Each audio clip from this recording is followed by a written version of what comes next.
All right, today we are going to be doing the new digital gauge. Already got this one out, but let me just show you guys how I did it real quick. There's one bolt there in the center, a little rubber cap. You pull the rubber cap, there's one screw behind it. Once you get the headlight off, which you can see I have hanging over here. Once you get the headlight off, you're gonna pinch these from the inside. They're these little white clips. You just take a little needle nose pliers from the inside and pinch them, and you kind of just pull this out. After that's free and loose, you kind of wiggle it out. You have the plug for the ignition. So it's just one of these little bullet connectors and a little 1-pin, well, it's a 2-pin plug, but there's 1 pin in there. A square plug. And then there's these 2 other bullet connectors, which go here and here. Ignore this one. This one's for my headlight. And then this is the ignition one. And this is the other one that plugged into that green spot. And then here's the black plug. So all in all, 1, 2, 3, 4, 5 things to unplug. And this guy comes out and it's all just plastic clips. And then the 1 bolt. That's how that comes out.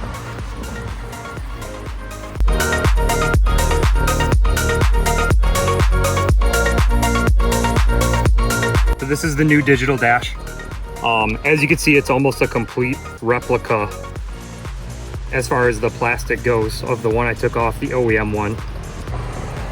Of course, it's missing the little Honda badge here and the key cylinder, but otherwise it looks exactly the same. Actually a little cleaner on the back. This plug is a different shape, so I'll have to de-pin this, and then they give you an extra green wire, black and green wire. Apparently this is for neutral, which as far as I know, Navis don't come in a manual transmission, so unsure why that's even included in there. You'll have to believe me when I say that this just came in a bag, and then this instructions. That's all it came with. So we're gonna use this little chart here, and then it tells you how to change it from, mile per hour to kilometers and vice versa. Here's the OEM dashboard. I was able to get the old speedometer gauge cluster out. I want to reuse this one because it's got the Honda logo and I don't have to mess with the key cylinder. Although I will admit the one that came with it is just as good, if not better, to be honest. So now all I have to do is use these 3 bolts and attach those to there. And then this is the plug I got unpinned. I unpinned from both of them because the plugs do not meet together. This one's a 3x3, so it's 9 pins, where the one that comes on this is a 6-pin, so it's 3x2, I guess it would be. The way these comes out, if you take a look, you got this little metal tab that needs to be depressed and then you pull out. So with the help of my wife, we were able to use a little flathead screwdriver, and I was going to push on this little tab so it would come like this, and then she actually got in there with a little pair of needle nose pliers, and if you pull up, it really allows this thing to clip in, and then while you're grabbing the little tip of the needle nose pliers, you push down and it slides right out. So that's how you do that. It kind of took us a while before we figured that out. And then I'm just gonna spread these guys just a little bit so that way they got good bite. So I used the original plug as kind of a little map key and basically matched up the colors. The only one that doesn't match up is this red with stripe, which you can pretty much deduce goes to the brown. Using the included instructions, it does say that the red is gonna be your power, and I know the brown is ignition as well. So just wanted to show you guys how this goes in. So that brown goes just next to the black.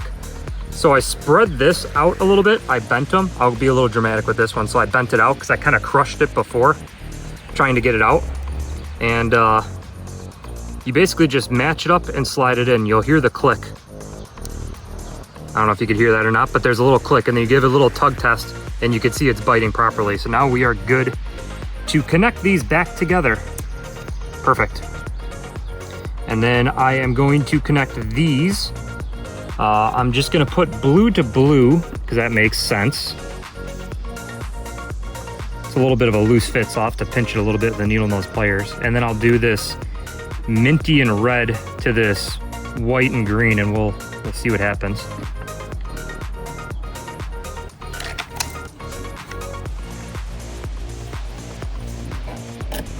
Alrighty, let's see if we have power. Key switch plugged back in. I do not have the throttle cable attached to the back, but we're gonna go ahead and see if it powers on. And it does. And it is in kilometers, so you're supposed to be able to hit this 5 times in a row and it switches back and forth. So let's try that out. 1, 2, 3, 4, 5. Guess not. Let's try it again. Turn it off. Turn it back on. Wait for it to start up.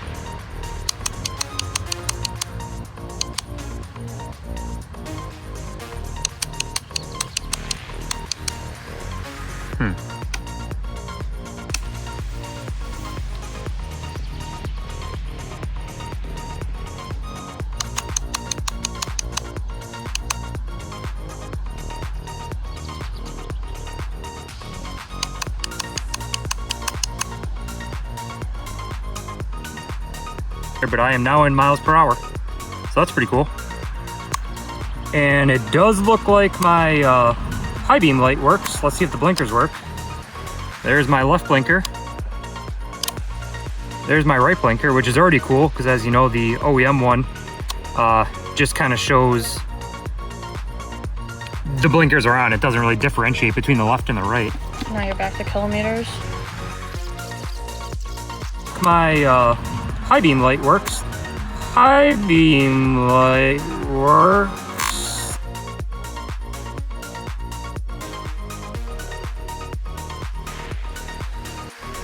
All right, something else I discovered that is pretty cool in my opinion. I'm gonna go ahead and turn the blinkers on. As you can see, both blinkers aren't flashing, which is exactly what was happening before I added this in. I had every plan to do a diode in between where the old headlight bulb used to be, but this new dashboard must have a diode in it. So when you do the AC-DC conversion and you put on blinkers, I don't have any hyper flashing, of course, because I put in the relay, if you guys would remember, and I don't have both of them going on at the same time or flickering, even though I don't have a diode in. So that's a pretty cool thing that this new gauge kind of solved that problem.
So as you can see in the sunlight versus shade test I did there, I have about 80 miles on this bike since doing that digital dash.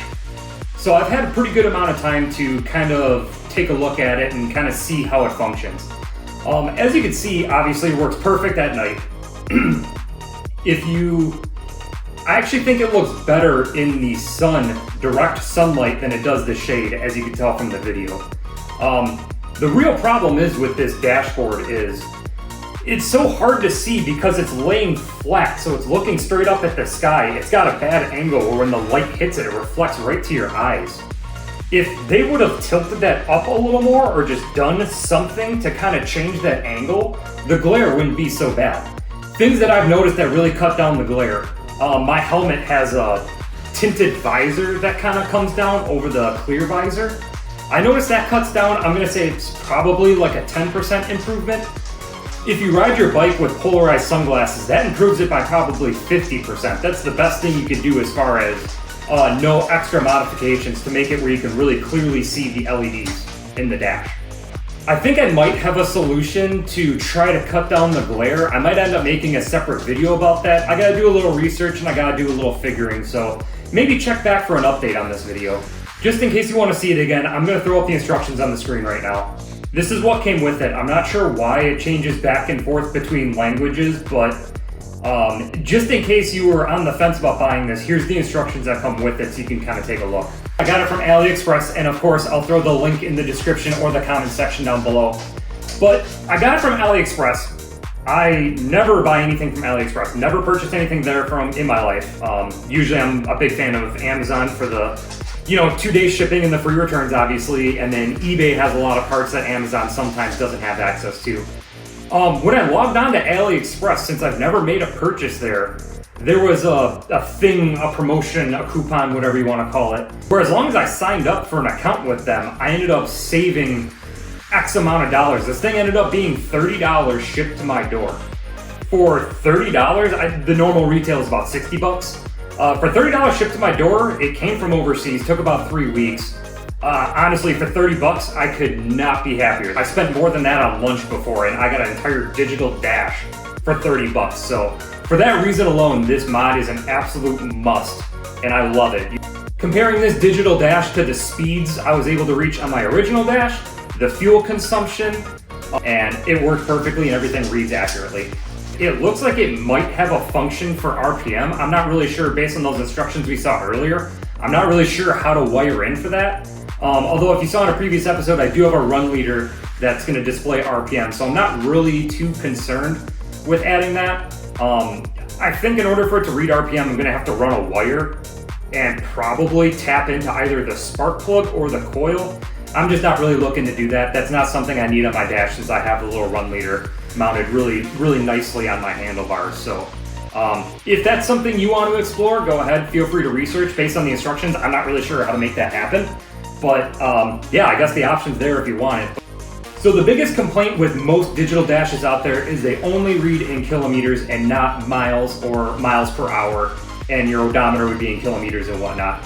So as you can tell from the video, you do this sequence, and I posted up the instructions so you can see what they recommend. They want you to toggle the switch 5 times, the high beam switch. They want you to toggle it 5 times, and then apparently it'll switch from miles per hour to kilometers. Very finicky. You just gotta mess with it and play with it for like 30-40 seconds. I mean, you guys saw it in the video. That was unedited and uncut. So that's, from the moment of me starting to transition it from kilometers, which by the way, is how it's defaulted. Getting it from kilometers to miles per hour. And then there was one moment where I'm kind of testing all the functions and it snapped back to kilometers. I suspect after you get it from kilometers to miles per hour, you have to turn the key off to cycle power, and that probably gets it out of like a programming mode, if I had to guess. But as you can see, I have 80 miles, from the reveal, I have 80 miles on the dashboard right now. So I've had more than enough time to drive this bike. It never switched back from miles per hour to kilometers. It's been stuck in miles per hour ever since, and it works perfectly and everything reads accurately. Thank you guys for watching. If you have any additional comments or questions, feel free to post them down below in the comment section. I'd be happy to answer any and all questions you have regarding this digital dash. I will see you guys on the next episode.